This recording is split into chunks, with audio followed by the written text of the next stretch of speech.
Vamos con el último tema que tiene que ver con estos procesos invisibles y en el que hemos trabajado el duelo y la identidad.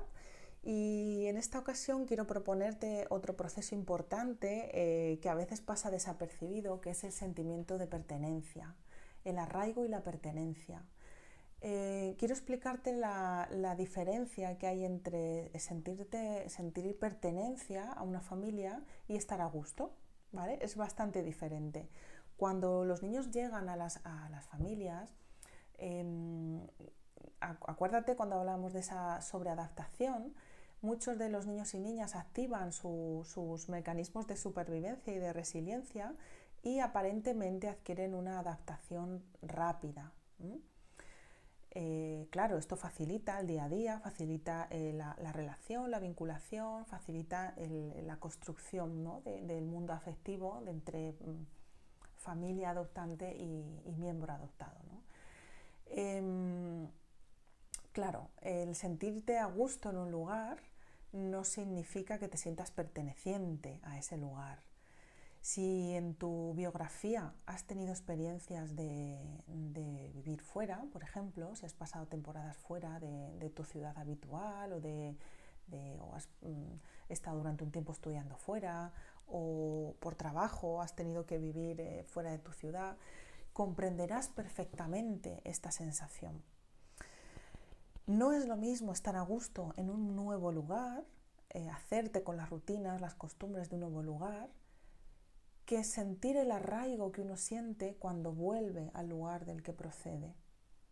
Este arraigo, esta raíz, es más profunda dependiendo del tiempo que hayamos permanecido en ella, evidentemente. Entonces los niños cuando llegan a las familias adoptivas, cuando tu hijo o tu hija llegó a tu familia, a tu casa, no es igual cómo se siente el primer mes que cómo se siente al cabo del primer año, pero no tiene nada que ver cómo se sentirá al cabo de los 5 primeros años. Piensa que es cierto que el tiempo para los niños es muy intenso porque como viven el presente, acumulan muchas experiencias y su percepción de la realidad es diferente, ¿no? Conforme te vas haciendo mayor, el tiempo significa otra cosa. No es lo mismo un año para un niño que un año para un adulto. Eso es verdad. Pero sentirte perteneciente es sentir que formas parte de un sistema con la misma legitimidad que el resto de miembros. Esto es cuando tú te sientes perteneciente. Por ejemplo, vamos a poner un ejemplo que no tiene nada que ver. Cuando tú entras a trabajar en una empresa, en una tienda, en una fábrica, en una oficina, me da igual, en una empresa, al principio observas, luego te adaptas, ¿no? Aprendes cómo se funciona en ese lugar y dependiendo de cómo te traten y dependiendo de si te hacen partícipe o no de ciertas cosas, empiezas a sentir que perteneces laboralmente a ese lugar, ¿no?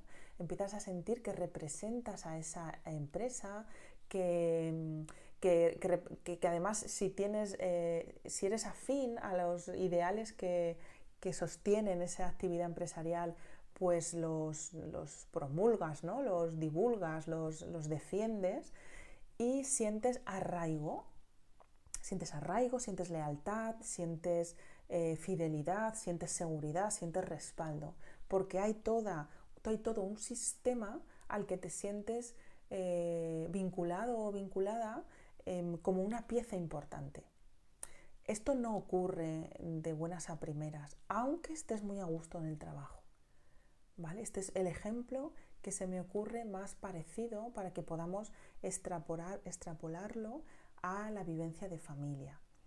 Hay muchos niños, sobre todo los que fueron adoptados con más de 3 años, que cuando ya tienen 12, 13, 14 o 15, son capaces de expresar: yo no pertenezco a este lugar, quiero mucho a mi familia, esto no lo pongo en duda, ¿vale? Nunca hablo de capacidad de quererse, hablo de otras cosas más intangibles, y si cabe, ¿no? Más intangible que el afecto o el amor. Yo no me siento perteneciente. A lo mejor después, cuando resuelvan su crisis personal, ¿no? Cuando transiten todo el desarrollo evolutivo y sean personas jóvenes, ¿no? Pero ya con cierta madurez, puedan validar ese arraigo. Pero hay muchas personas que en un momento dado de su evolución, sobre todo cuando sobrevolamos la adolescencia, sienten que su pertenencia se pone en crisis, sienten que su suelo se tambalea, porque tienen tantas preguntas, tienen tanta confusión, que no sienten que pertenezcan a esta familia, no se sienten un García de pleno derecho. A veces la familia ha emitido mensajes en este sentido. Probablemente tú no, pero puede ser que la familia extensa en algún momento haya hecho sentir a este niño o a esta niña que no pertenecía de igual manera que otros miembros de la familia. Puede ser que un hermano o una hermana biológico, es decir, biológico vuestro o tuyo, en algún momento de conflicto haya utilizado esta diferencia para atacar a su hermano o a su hermana. Quizás sin maldad, sin intención, pero yo soy más hijo que tú es una frase que puede salir en un momento de tensión y de conflicto. Y al final de este sentimiento de arraigo y de pertenencia está de nuevo la cuestión de ¿qué hago yo aquí? ¿Quién soy yo? ¿Cómo he llegado a esta familia? ¿Qué ocurrió? Y la necesidad de resolver esta duda, esta pregunta, esta sensación de sentir que no perteneces a ningún lugar. Este sentimiento de arraigo o de pertenencia, a lo mejor tú lo viviste en tu adolescencia, porque hay un momento donde todos ponemos en duda nuestra pertenencia a esta familia, porque nos sentimos tan diferentes a nuestros padres, cuando nos queremos diferenciar, ¿no?, de nuestros padres y nos sentimos que somos mucho más modernos, con muchas más herramientas, con mucho más recursos personales, ¿no? Una forma de diferenciarnos de ellos es jugar, entre comillas, a yo no pertenezco yo no tengo nada que ver con esta gente, ¿no? Pero claro, cuando estás con tus padres biológicos no deja de ser un pensamiento basado en una fantasía y que habla más de algo comportamental que de algo real. Pero claro, la persona adoptada tiene una historia real ahí detrás, que es yo no pertenezco a esta familia desde que nací. ¿Vale? Luego todo esto se elabora o se puede elaborar. No estoy diciendo que la persona adoptada nunca sienta arraigo por su familia adoptiva.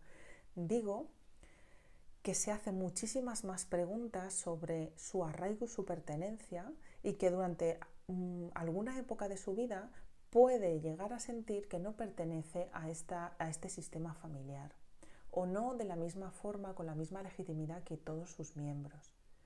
Entonces, a veces en esta etapa los chavales se distancian emocionalmente de la familia o van un poco por libre, más que el resto de adolescentes, porque están buscando dónde arraigar, ¿vale? ¿Qué podemos hacer para facilitar a lo largo de la vida de la familia que se sientan pertenecientes? Pues una de las claves es hacer que esté encima de la mesa de una forma frecuente la identidad de familia adoptiva, la forma diferente de ser familia, y que tengan el permiso para mantenerse más cerca o más lejos de esta identidad familiar en función de lo que necesiten en cada momento. Que tengan la libertad de ser más o menos García en función de lo que en ese momento puedan dar, sin forzar, sin presionar, sin empujar, ¿no? No es que tú eres un García y se acabó. Ya, pero es que resulta que yo tengo otra fuente, tengo un doble origen que tengo que conciliar. Resulta que yo tengo una historia previa, tengo unas herencias más reales o más fantaseadas, no importa, que he recibido de mi familia biológica. Tengo un montón de fantasmas que calmar. Entonces, eso que yo traigo para poder sentirme cómodo en esta realidad familiar que está compuesta de historias que se encuentran, necesito que me des espacio y permiso interno para poder mostrarlas. Tengo en mente un par de casos de familias que quiero contarte porque me parecen especialmente reveladores, ¿no? Recuerdo a una familia que adoptó 2 niños hermanos biológicos de adopción internacional. Ya tenían cierta edad los 2 niños, 5 y 7, 4 y 6, más o menos. A lo largo de los siguientes años, cada uno de los niños vivió su proceso de arraigo de una forma diferente, porque uno de ellos necesitó distanciarse de su origen biológico a nivel de identidad, no de historia, sino a nivel de características culturales, por así decirlo. Se distanció, necesitó acoger la identidad que le ofrecía su familia adoptiva en el municipio en el que vivía, y el otro hermano le ocurrió lo contrario. Necesitó hacer muy evidente que su doble origen ponía de manifiesto que tenía una herencia cultural, aunque fuera la que él elegía, ¿no? Porque no era la que había vivido mayoritariamente, y la traía, ¿no?, a la familia adoptiva. Y esta familia dio espacio a ambas realidades. El niño que eligió, necesitó y expuso su necesidad de ser, eran de origen etíope, menos etíope, por así decirlo, culturalmente hablando, tuvo ese permiso. Y el niño que necesitó tener su bandera en la habitación, escuchar su música, llevar una pulsera que lo identificaba, incluso interesarse culturalmente por el país, tuvo también ese permiso. La familia acompañó ambos procesos con mucha apertura, con mucha comodidad por parte de todos.